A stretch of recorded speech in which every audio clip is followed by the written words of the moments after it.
USCIS deadline. The new 2965 surcharge starts March 31st. Act now. The envelope arrived on a Tuesday. A family in Houston had been waiting 14 months for this moment. They had done everything right, filed on time, paid the fees, sent every document USCIS had ever asked for. And then, just as they were preparing to submit the next step in their immigration case, someone told them the number had changed. Not by $50, not by $100, by nearly $3,000. A sudden silence at the kitchen table. A phone passed across the counter. A number on a screen that didn't make sense until it did. This wasn't a glitch. This wasn't a processing error. This was a new USCIS surcharge. And it was coming for every applicant who didn't act before March 31st. That deadline is not far away, and the mistake most people are making right now is assuming they still have time. They don't. For months now, there had been signals, not from immigration attorneys, not from formal press releases, just signals, that USCIS was preparing something that would shift the financial burden of immigration processing directly onto applicants in a way not seen in recent memory. USCIS has always charged fees. That's not new. But the agency has been under sustained pressure. Budget shortfalls, processing backlogs, a court-mandated rollback of certain surcharge structures, and then a reintroduction of new ones. Their fee adjustments followed a pattern, a quiet period, then a regulatory proposal, then a Federal Register notice, then, almost without warning, an effective date that snuck up on hundreds of thousands of applicants. What triggered alarm in immigration legal circles this time was that the pattern moved faster than usual. The notice came, the comment period closed, and the effective date, March 31st, was locked in. Immigration attorneys who track Federal Register activity recognize the indicators immediately. The compressed timeline, the breadth of forms affected, the dollar amounts, higher than the 2024 fee rule, increases that already caught people off guard. The absence of a grace period for pending cases. When USCIS moves this quickly on a fee change, it means one thing. The new price is coming, and the old price is leaving. Permanently. Earlier this year, USCIS confirmed what observers had been watching build for months. A new $2,965 surcharge applicable to certain immigration benefit requests, layered on top of existing filing fees. This isn't the base fee. This is on top of it. For applicants filing adjustment of status, certain employment-based petitions, or combination packages that include biometrics, medical examinations, and work authorization, the total cost of a single immigration filing can now exceed $5,000, $6,000, even $7,000 per person when all components are added together. The $2,965 figure itself represents the asylum program surcharge, a cost USCIS is now requiring certain applicants to contribute toward the processing of asylum cases, even if the applicant has nothing to do with the asylum system. That's not a typo. You could be filing for a green card through your employer. You could be filing for adjustment of status through marriage to a U.S. citizen. And under this new rule, a portion of your filing fee now subsidizes the asylum backlog. This is the part that blindsided immigration attorneys when the final rule was published. And when that happened, the legal community paid attention. The legal response to this rule was not quiet. It was not symbolic. It was urgent. Immigration attorneys and nonprofit organizations filed formal challenges almost immediately after the rule's structure became clear. Several organizations described the surcharge as legally vulnerable, administratively irregular, and most importantly, practically devastating for middle-income immigrant families who were already stretched thin by the cost of legal representation alone. But strategy only works if the other side hesitates. USCIS did not. The agency moved forward with implementation. The March 31st date was not moved, and applicants who are waiting for a court to rescue them before the deadline are, According to most immigration attorneys tracking the litigation, making a critical miscalculation. Courts move slowly. Deadlines do not.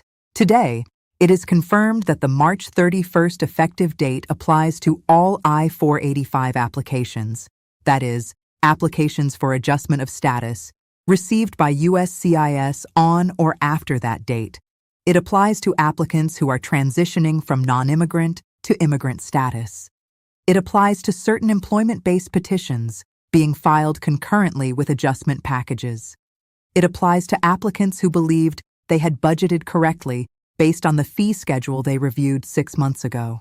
They were budgeting based on an old number.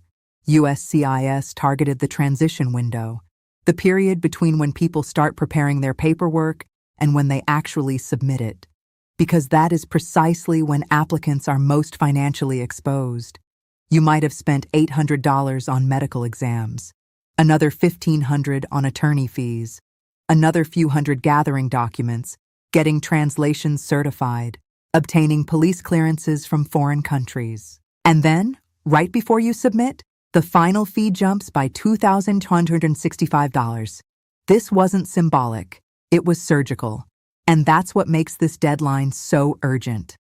Let me break down exactly who this surcharge affects, because there is a lot of confusion circulating right now, and some of that confusion is costing people money. The surcharge is tied specifically to the asylum program fee. USCIS introduced this fee as part of its broader 2024 fee overhaul, which was the agency's first comprehensive fee revision in over 6 years. The 2024 rule established that certain employers and applicants would pay an additional fee to help fund asylum adjudications, a system that USCIS argued could no longer sustain itself through existing revenue streams. For employers filing Form I-129, the petition used for H-1B, L-1, O-1, and other non-immigrant worker categories, the asylum program fee was set at $600 for large employers and $300 for small employers and nonprofits. But for Form I-485 filers, the adjustment of status applicants, the fee is $1,440 when filed by an adult applicant. And when bundled with biometrics, work authorization via Form I-765, travel document requests via Form I-131, and the underlying petition, the combined cost for a single applicant package can reach or exceed $2,965 before you add a single dollar of attorney fees. This is the number people are seeing on their invoices and not understanding. It is not one fee. It is a stack of fees that, combined, hit $2,965, and that stack resets to a higher number on March 31st. Now let me tell you about the 3 categories of people who are most at risk right now, and why each of them needs to pay attention to what I'm about to say. The first group is adjustment of status applicants who have been in the preparation phase for several months. These are people who started gathering documents in late 2024 or early 2025, expecting to file in the spring. Their attorneys gave them fee estimates based on the current schedule. Those estimates are now outdated. If they file after March 31st, the gap between what they budgeted and what USCIS will require could be over $1,000 per person. The second group is employment-based petitioners, both the employers and the workers. Companies that file H-1B, L-1, or O visa petitions for foreign national employees are going to see their per-petition costs increase. Smaller companies without HR infrastructure to track regulatory changes are especially exposed. An HR coordinator who pulled the fee schedule in January and is using that number to budget for a spring filing is going to get a rejection notice, or worse, a return check, if they don't verify the updated amounts. The third group is the most vulnerable and the least warned. These are individuals in removal proceedings who are simultaneously pursuing adjustment of status as a defense strategy. They are racing against immigration court timelines while also trying to file applications that could stabilize their status. For this group, the financial shock of an unexpected fee increase isn't just frustrating. It can derail a case entirely at the worst possible moment. Here is something important that most reporting on this deadline has failed to explain. USCIS does not automatically reject an application because you paid the old fee. What they do is reject it, return it, without processing it. That means your priority date is not protected. That means your biometrics appointment is not scheduled. That means the clock does not start on your case. In immigration, priority dates matter enormously. They determine where you are in line for a visa number. They determine when you become eligible for certain benefits. Losing your priority date because USCIS returned your package over a fee deficiency can set your case back by months, or in some visa categories, by years. This is the consequence that most people are not visualizing when they think about a fee deadline. They think, worst case, I pay more money. The actual worst case is, I lose my place in line. I want to address something that is causing unnecessary panic in some immigrant communities right now. This surcharge does not affect everyone. Certain applicants are exempt or use a modified fee schedule. These include refugees and asylees filing for adjustment of status. They pay a reduced fee or no fee for I-485. VAWA self-petitioners, T and U visa holders, and certain special immigrant juvenile status applicants also have different fee structures that are not affected by the March 31st change in the same way. If you are in one of these protected categories, you still need to verify your fee before you file, because USCIS form instructions and the fee schedule must be read together, not independently. But you may not owe the $2,965 combination that applies to a typical employment-based or family-based adjustment applicant. The point is, know your category before you file. Do not assume. Do not guess.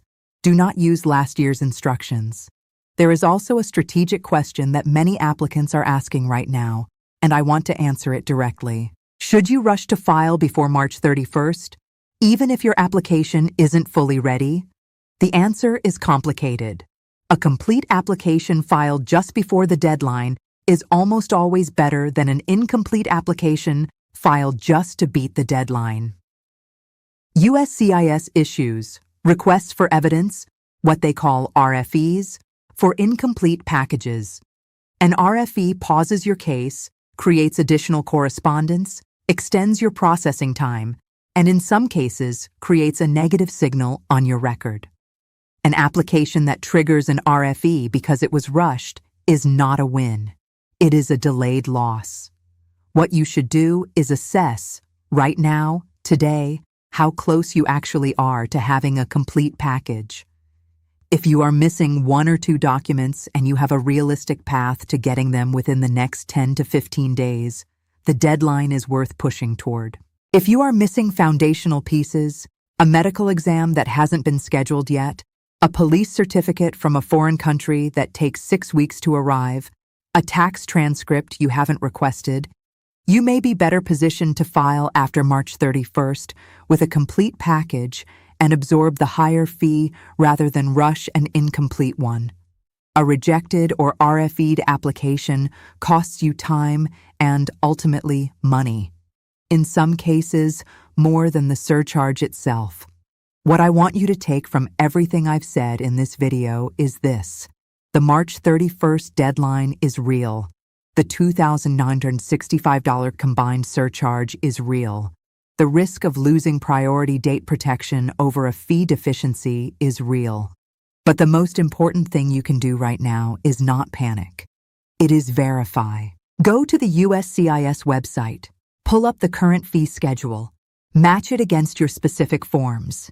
If you are working with an attorney, call them this week, not next week, and ask them to confirm your fee total against the post-March 31st schedule. If you are self-represented, use USCIS's fee calculator. It was updated for the 2024 fee rule and has been revised again in anticipation of the March 31st changes. Read the instructions on every form you are submitting. Fee amounts are listed in the instructions, and the instructions are updated when fees change. Send the correct amount. Send it as a money order or check payable to U.S. Department of Homeland Security. Do not write USCIS on the payment instrument. That alone can cause a rejection. Include a complete cover sheet listing every form and every payment included in your package. Make a copy of everything, every single page, before you seal the envelope. Use a trackable mailing method so you have proof of delivery and can confirm what date USCIS received your package. These are not complicated steps, but they are the steps that protect your case. As the March 31st deadline approaches, more applicants will learn about this surcharge, some of them too late to do anything about the timing. But you are not one of those people. You are watching this now. You have time to verify. You have time to prepare. You have time to protect your case, your family, and the years of work you have already put into this process. Knowing this right now doesn't make you paranoid. It makes you prepared. It means you won't open a rejection notice. It means you won't lose a priority date over a fee that was preventable. It means you won't have to explain to your family why the case is delayed by 6 months because of something that cost nothing to prevent except attention. Share this video with someone who is currently in the immigration process. One conversation could save them a year. Subscribe to Visa Status Radar for more protection as more deadlines, policy changes, and enforcement shifts continue to unfold. We protect you with real information. Because in immigration, what you don't know doesn't just hurt you. It can undo everything you've built.